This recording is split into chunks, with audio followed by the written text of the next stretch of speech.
Farg'onada haydovchi o'z tanishini qayta-qayta bosib, uning o'limiga sababchi bo'ldi.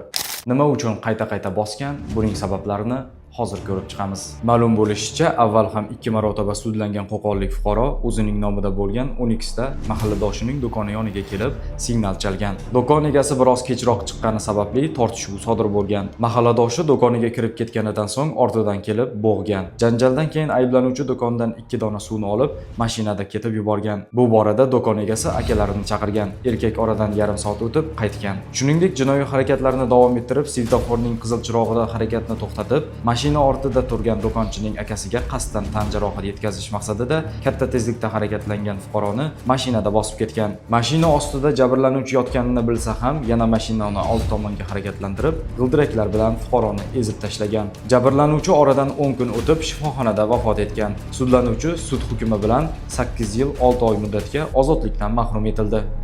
Ma'lumot o'rnida shuni eslatib o'tamizki, O'zbekistonda 2025-yilning dastlabki 3 oyida yo'l transport hodisasini sodir etganligi uchun 891 kishi sudlangan.